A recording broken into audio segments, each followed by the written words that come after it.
Assalamualaikum warahmatullahi wabarakatuh.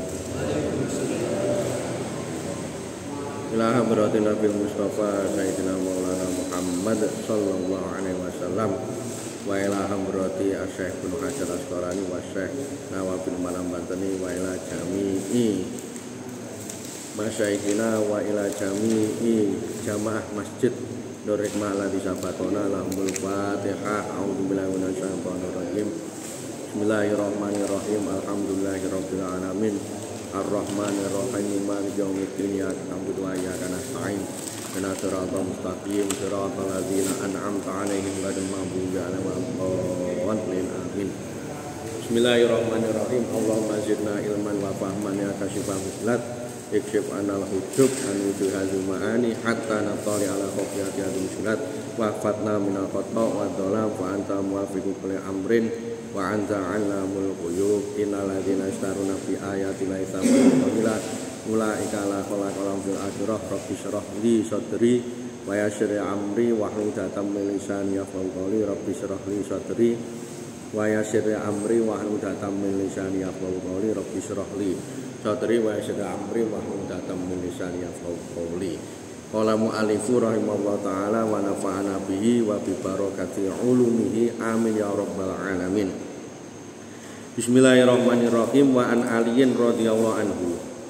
Jadi diriwayatkan dari Sayyidina Ali radhiyallahu anhu bahwa anna as'abal a'mali arba'u hisolin.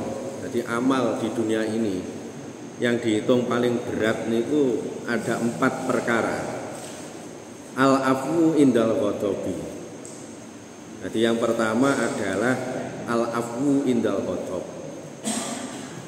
Jadi memaafkan ketika mampu untuk melampiaskan amarah. Nah ini pun nate dialami Sayyidina Ali Yambak. Jadi wakilah pada saat perang Sayyidina Ali itu berhadapan dengan orang kafir, di mana pada saat itu Sayyidina Ali berhadapan dengan orang kafir dan orang kafir itu terjatuh dan pedang dari si orang kafir ini diambil oleh Sayyidina Ali. Kemudian oleh Sayyidina Ali itu dihunuskan atau hampir ditebaskan di kepala si kafir. Nah mendadak si kafir itu dilalengi doni atau meludahi wajah dari Sayyidina Ali. Nah akhirnya Sayyidina Ali ini tidak jadi menebaskan pedang kepada si kafir, melainkan dia itu meletakkan atau membuang pedangnya. Nah kemudian si kafir ini heran dan dia bertanya, kalau dalam bahasa Indonesianya itu, loh kenapa kamu kok tidak menebaskan pedang ke kepala saya, padahal tinggal satu kali tebasan saja nyawa saya hilang. Kan kamu kan orang muslim yang jelas menjadi musuh bagi orang kafir. Nah, saya ini musuhmu. Kenapa kok enggak kamu tebaskan saja? Sayyidina Ali mengatakan bahwa sebelum kamu meludahi saya, sebelum kamu ngidoni saya ini pingin membunuh kamu ya karena kamu ini betul-betul menjadi musuh bagi agama saya. Tapi setelah kamu ini meludahi saya takut kalau saya ini membunuh kamu gara-gara marah wajah saya ini kamu ludahi. Nah ini membuktikan bahwasanya sahabat zaman dulu itu di dalam menegakkan keadilan itu tidak didasarkan melampiaskan emosi semata. Jadi ketika ada sesuatu atau unsur yang mencampuri, apakah di situ tegas, apakah di situ emosi. Nah, sahabat ini betul-betul bisa menahan diri. Nah, sehingga ini yang persis diomongkan oleh Sayyidina Ali sendiri bahwa paling beratnya amal itu ya ketika kita memaafkan atau ketika kita ini bisa welas asih di saat kita ini bisa melampiaskan kemarahan kita kepada orang lain.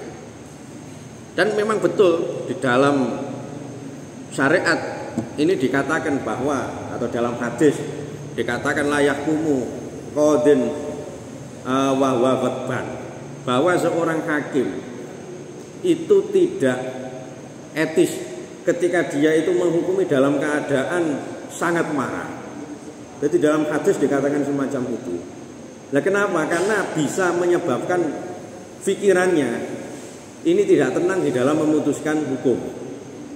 Nah, sehingga di dalam syariat disimpulkan seorang yang profesinya ini sebagai pemutus hukum, entah hakim, entah orang yang mengetok palu itu, yang istilahnya memutuskan sebuah permasalahan, ini selayaknya menjauhi keadaan-keadaan yang dapat mengacaukan pikirannya, yaitu salah satunya ketika dalam keadaan marah.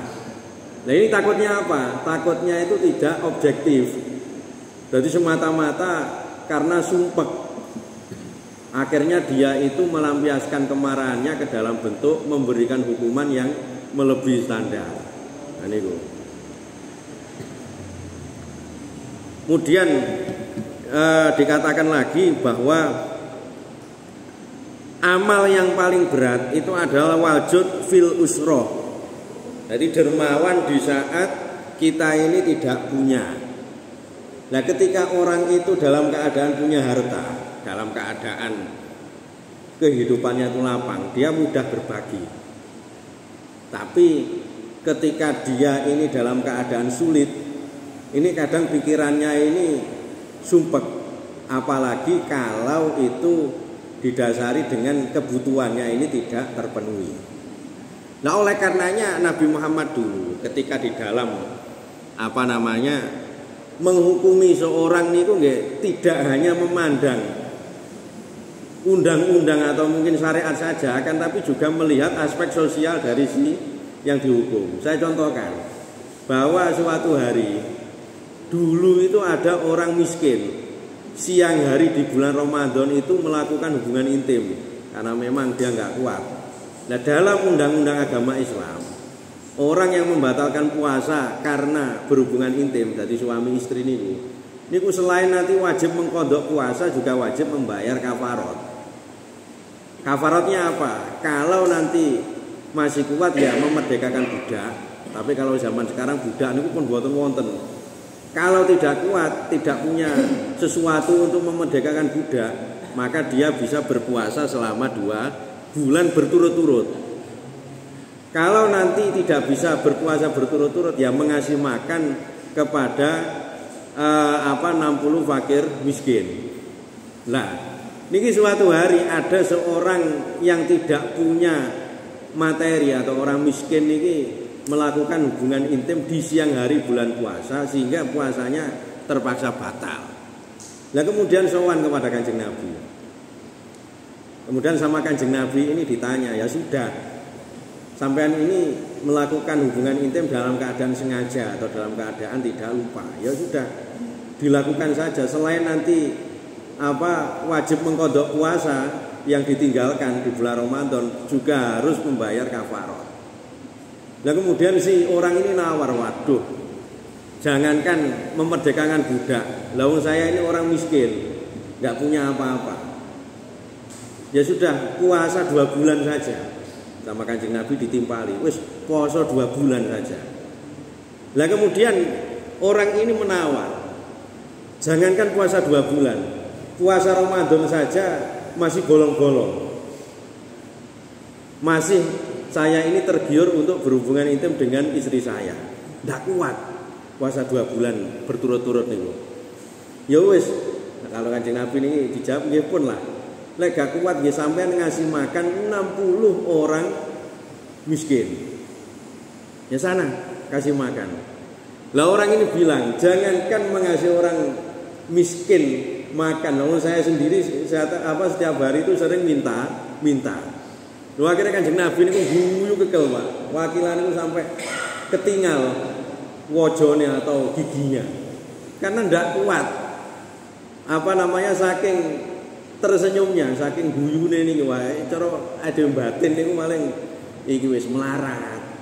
Tapi kok cek mentolone puasa wae sampai melakukan hubungan intim. Dia itu masih giur. Lah akhirnya sama Kanjeng Nabi, dia itu dikasih kurma, ya sudah ini kurma kamu bawa, sebagian untuk kamu, sebagian untuk membayar kafaroh. Nah ini yang saya contohkan bahwa Nabi Muhammad itu ketika menghukumi seorang ini tidak hanya dengan melihat aspek dari syariat atau hukum Islam, tapi juga melihat dari sisi sosial. Padahal perlu diketahui ketika Nabi Muhammad memberi seorang itu belum tentu beliau juga dalam keadaan cukup. Dilalainya pas ketepaan enek. Karena hidupnya Nabi Muhammad itu kan juga sama seperti kita yang istilahnya menengah ke bawah. Ketika beristri dengan atau ketika memperistri Sayyidah Khadijah, beliau ini kaya sekali.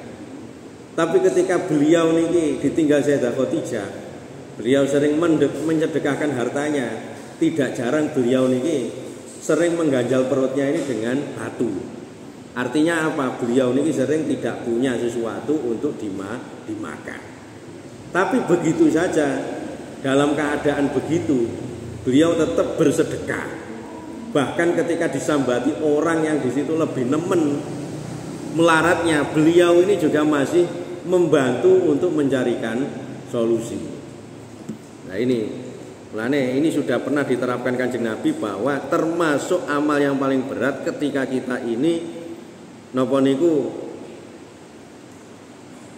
masih mau untuk berderma atau dermawan meskipun dalam keadaan sulit. Selanjutnya yang di situ napa niku menjadi amal yang paling berat. Bentar.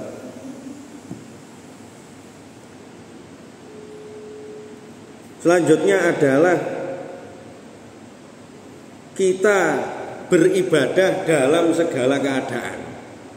Jadi ketika kita niki beribadah dalam keadaan lapang nggih ngapunten, pada saat keadaan itu tidak budreg, keadaan keluarga niku enak, tidak ada orang yang menuntut ke sana kemari, itu ku enak. Tapi kita ini akan diuji ketika kondisi kita ini kurang mapan atau mungkin urusan kita ini masih banyak. Kok di situ mau untuk meluangkan waktu untuk beribadah?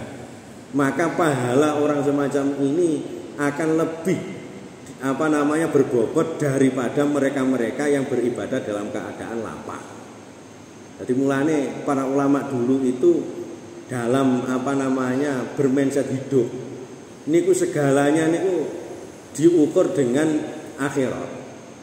Contohnya dalam menilai musibah dan nikmat itu sama. Ketika mereka dihadapkan dengan ujian, hal-hal yang berat, mereka itu menganggap bahwa ini tidak sekedar musibah tapi nikmat. Begitu juga sebaliknya, kadang ketika mereka diberi kekayaan, mereka menganggap ini tidak hanya nikmat tapi musibah. Karena apa? Karena orang diuji dengan kemiskinan, dia itu minimal masih punya kesadaran diri. Maksudnya nggak ada rumongso lah. Saya ini orang nggak punya. Berarti saya harus mengupayakan diri agar saya ini menjadi orang yang punya. Sehingga orang-orang semacam ini kadang melas nih. Lek orang itu melas nih gampang Pak. Diomongin itu gampang. Kadang dia cara ndonga itu mesti khusyuk. Apalagi dalam keadaan butuh-butuhnya. Tapi kalau sudah diberi kekayaan, nah ini kadang sing asale pas wae gak duwe iki gak duwe kepinginan, pas wae duwe akhirnya kepinginannya bertambah. Jadi sing asale melarat akhirnya mindsetnya wis sing penting kebutuhan anak istri atau kebutuhan diri sendiri, makan itu cukup wis sing penting selamat. Sing penting terpenuhi kebutuhannya. Tapi pas wis sugih malah pengin merono mrene, malah pengin membelikan anak istri itu dengan barang-barang yang baik. Lah ini kalau nanti tidak diolah dengan baik, kadang itu malah membuat diri kita ini ribet. Sehingga sing asale dekne niku cukup memenuhi kebutuhan, akhirnya titik-titik dia itu ya harus menuruti yang namanya gaya hidup. Nah ini secara syariat tidak apa-apa, asalkan hukumnya itu adalah mubah atau boleh. Tapi yang repot itu ketika ini sampai membuat pekerjaan kewajiban kita ini terbengkalai. Lah niki sing mboten angsal. Nah, sehingga dikatakan bahwa yang paling berat, yang paling membuat amal kita berbobot itu ketika kita niki beribadah niki stabil niku pas wae gak duwe niki tetap semangat, pas wayahe gak duwe pas wae duwe niki tetap semangat. Bahkan yang paling baik itu jangan sampai kita niki dalam keadaan punya niki kenemenen semangate.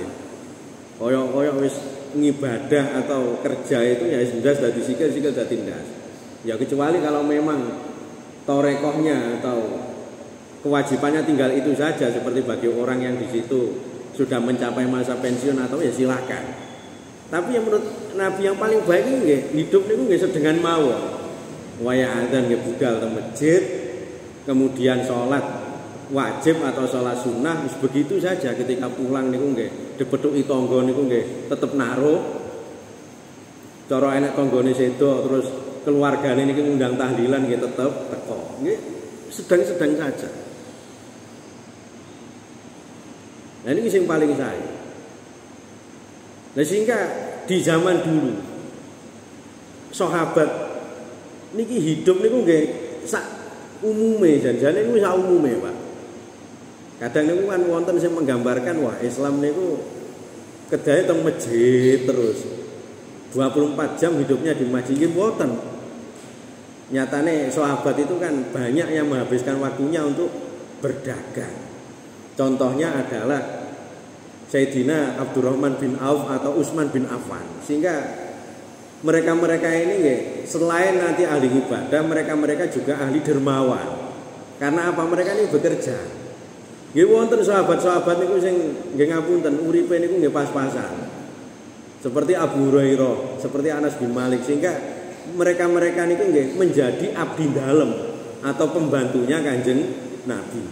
Nggih sami mawon. Ada sahabat yang di situ menjadi juru tulisnya Kanjeng Nabi. Jadi Kanjeng Nabi niku kan ketika menulis surat niku mesti ngutus yang namanya Zaid bin Sabit. Nah kenapa Zaid bin Sabit diutus? Karena Zaid bin Sabit mempunyai kelebihan. Selain menguasai bahasa Arab, baik membaca dan menulis, dia itu juga menguasai bahasa orang-orang Yahudi atau bahasa orang-orang Nasrani atau Kristen. Jadi sehingga dia itu mempunyai wawasan yang luas. Cara zaman saniki niku cara kiai atau orang niku nggih saged basa Indonesia, nggih saged basa Inggris kali basa Mandarin semisal. Jadi sahabat itu tidak hanya digambarkan sebagai orang yang ahli ibadah tok, tapi juga mempunyai keahlian khusus. Nah ini yang ditekankan oleh Nabi Muhammad, sehingga dulu Kanjeng Nabi itu mengatakan bahwa khairul umur niku auzatua. Ya wis ketika hidup niku nggih sak mejono. Kalau orang itu fokusnya semisal dalam bekerja, ya bekerja itu yang diprioritaskan. Yang penting dia tidak lupa kewajiban ibadah. Kalau dia fokusnya niku prioritasnya adalah membimbing seorang, maka ya sudah dia itu yang membimbing saja. Semisal jadi guru atau jadi seorang yang punya profesi khusus, pegawai semisal. Malah dulu diceritakan bahwa yang merusak umat Islam itu mereka-mereka, bukan mereka-mereka yang di situ orang yang jahat itu mboten, tapi malah mereka-mereka itu yang berlebih-lebihan di dalam beribadah atau berlebih-lebihan dalam berkeyakinan. Jadi ada seorang yang dikatakan sebagai atau dinamai dengan Abdurrahman ibnu Muljim. Ibnu Muljim niku dikatakan shaimun fin nahar qaimun fil lail. Jadi lek bengi niku salate awan bengi. Selain apa jenenge? Bengi sampai awal sampai akhir. Kemudian dikatakan hafizul Quran. Orang yang hafal Quran. Jadi karena hafal Quran ku nglalare pas wae salat niku, Pak. Tapi yang membuat salah niku napa? Bukan ibadahnya bukan, tapi krana dekne niku jarang bersosial. Jarang napa istilah awor. Akhirnya nganggit orang-orang selainnya itu yang tidak sama seperti dia itu orang yang rendah. Bahkan naudzubillah menganggap bahwasanya orang lain selain dia itu adalah orang yang kafir. Orang yang muslim itu ya seperti saya ini. Sholat malam terus-terusan, puasa di siang harinya terus-terusan. Nah kadang yang membuat tidak baik pada orang-orang semacam ini bukan amal ibadahnya bukan, tapi berlebihan. Mulane lek jenengan niku ningali teng YouTube niku kan ada orang yang sosoknya berlebihan niku. Orang yang sholatnya niku padahal masjid langgar niku tetap wonten, tapi sholatnya niku meksa teng dalan-dalan semisal. Padahal masjid kali langgar niku tasih wonten. Lah niki kadang mboten napa-napa beribadah itu baik, tapi ketika ada unsur berlebih-lebihan itu atau ada unsur yang menjanggalkan ini, tidak pada tempatnya dan sebagainya atau meresahkan. Lah niki sing istilahnya perlu untuk introspeksi atau perlu untuk dikaji ulang. Akhirnya Ibnu Muljim niku salah satu tokoh yang membunuh banyak sahabat karena tidak sepaham, dan ini menjadi embrio paham takfiri. Jadi zaman sana ini kan kata orang yang di situ hidupnya tidak pernah bergaul, ibadahnya lempeng, tapi di satu sisi dia ini mempunyai sisi negatif. Akhirnya titik-titik diharam nih. Yang paling terakhir nih pulau disambati kali bolo-bolo Muhammadiyah nih pripun nih hukum musik nih kadosnya haram. Nah setelah diteliti ternyata yang mengatakan haram nih nggih terlalu lempeng Pak.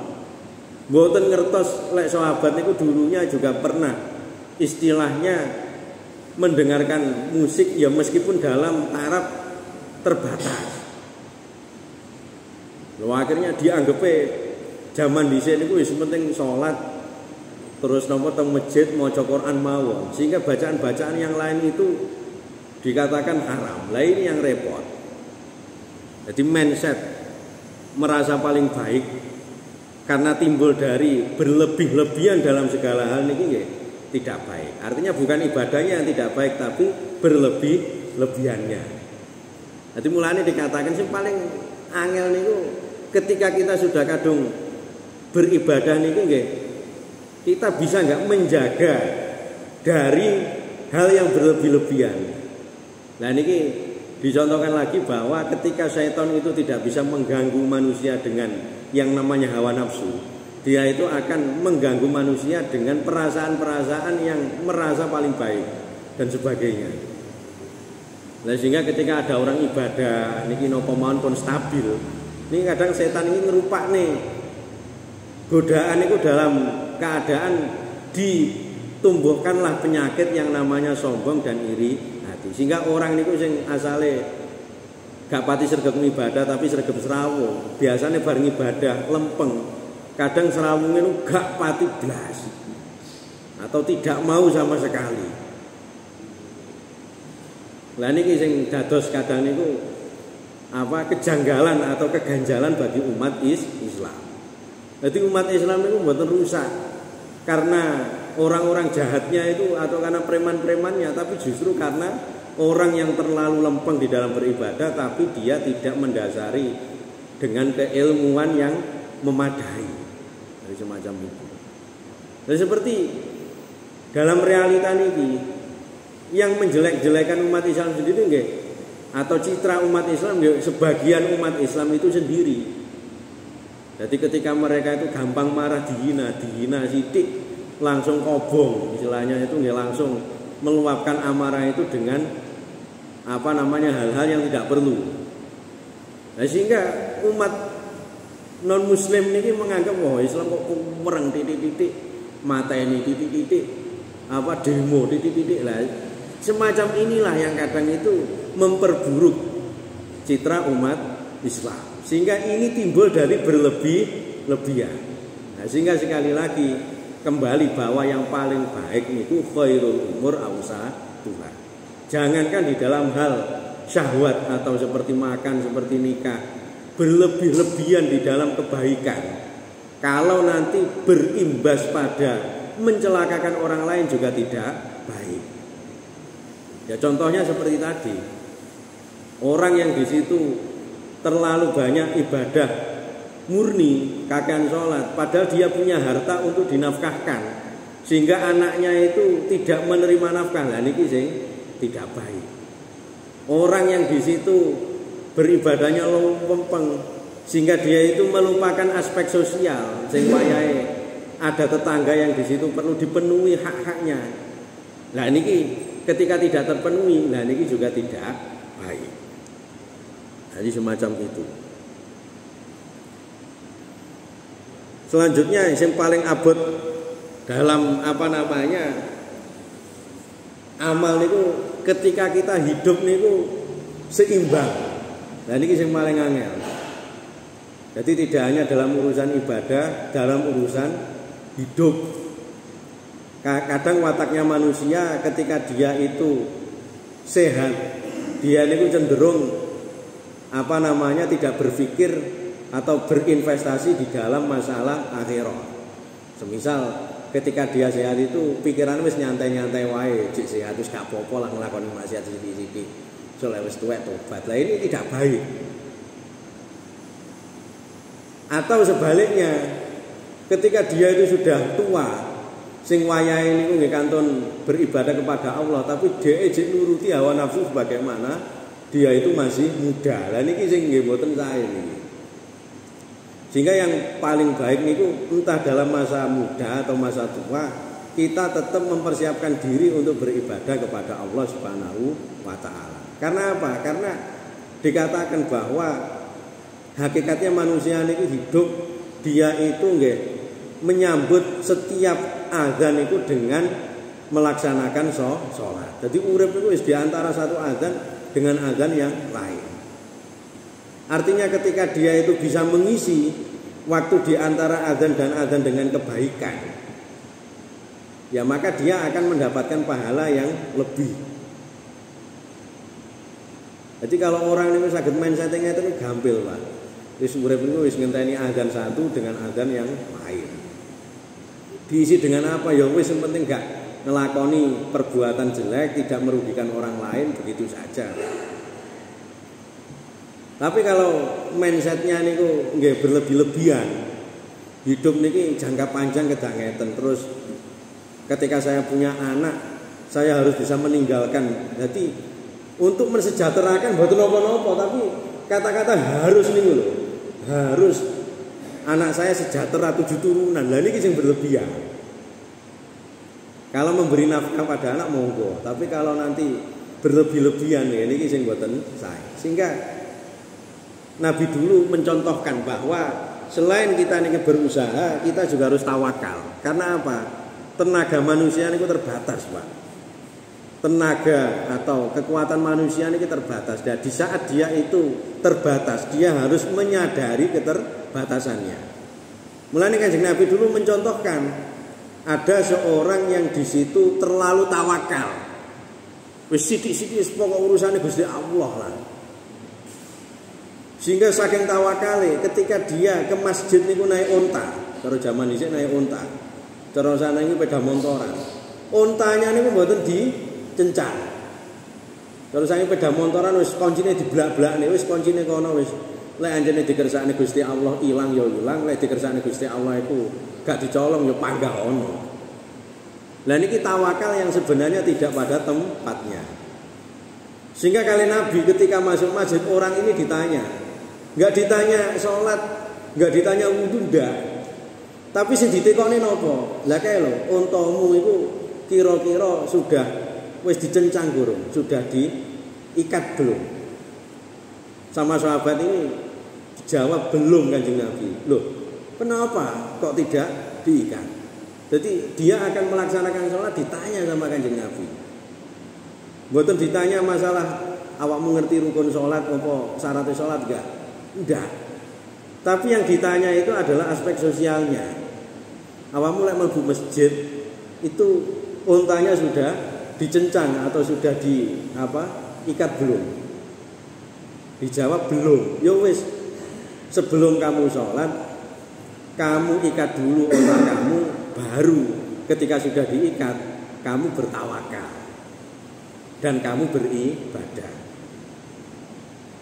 Jadi yang ditanamkan Kanjeng Nabi semacam ini. Jadi jangan sampai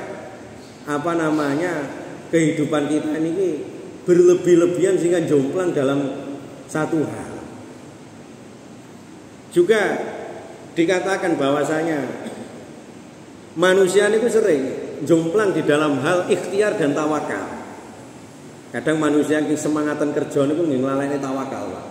Kerjane awan bengi sore ndas dadi sikil dadi ndas. Kepala jadi kaki, kaki jadi kepala. Sehingga dia itu melupakan ibadah-ibadah yang wajib. Padahal cara dipikir-pikir, Allah Subhanahu wa taala itu hakikatnya memberi rezeki. Ini pun rumus, Pak. Lah ketika kita meninggalkan sholat, hakikatnya ya kita ini ya lucu. Wong dhewe niki teng donya nggih golek rezeki, tapi ketika dipanggil sama yang memberikan rezeki yaitu Allah, kita malah tidak menghadap, malah mangkir.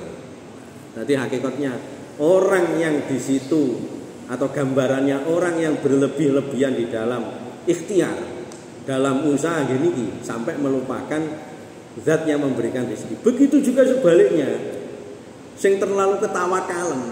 Nah ini sing repot juga. Dia sing kuat kerja, menyisihkan waktu untuk bekerja bisa, tapi dia itu malas. Nah, sehingga diilustrasikan atau dicontohkan oleh Kanjeng Nabi ya dalam hal tadi. Kalau kamu akan masuk masjid, onta yang kamu bawa ini ikat dulu. Jangan umbar atau jangan dilepaskan.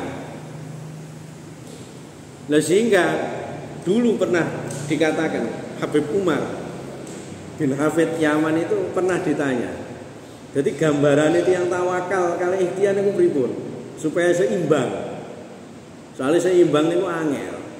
Beliau menjawab bahwa kalau kamu niki bertani, maka lakukanlah profesimu bertani ini sesuai dengan prosedurnya.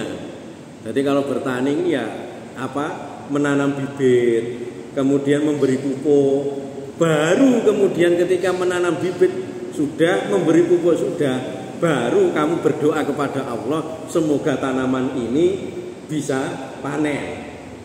Jadi sesimpel itu sebenarnya. Artinya tetap kita ini menjalankan prosedur yang ada. Pemesan ini dikias nih, dipadak nih. Jadi pegawai yang tawakal bagaimana? Ya sudah, kalau jam 7 sampai jam 4 itu masuk, ya masuk. Jangan sampai terlambat dan jangan sampai pulang sebelum waktunya. Nanti pas wayahe gajian itu akan diberikan sendiri. Justru kalau kita niki males, wis aku tak teko nganu lah. Wis gak apa-apa Mas yo disenen-seneni kok lah kadang rezeki apa gak teko dhewe. Lho. Ya itu bisa saja, Pak, tapi kadang itu enggak baik, ngoten lho. Menunjukkan bahwasanya orang itu malas. Jadi yang paling penting itu kita tetap berusaha, berikhtiar dalam keadaan kita ini stabil. Mulane orang dulu juga mengatakan khairul amal niku madama walau qalilan atau maqala wadama. Jadi amal yang paling baik itu sedikit meskipun tetap eksis. Bahasanya eksis itu terus menerus meskipun sedikit. Cara mindset tiyang kerja niku wis gak apa-apa lah dina iki gak pati-pati. Sesuk tetep ngedep napa dodolan, sesuk tetep ngedep lapar.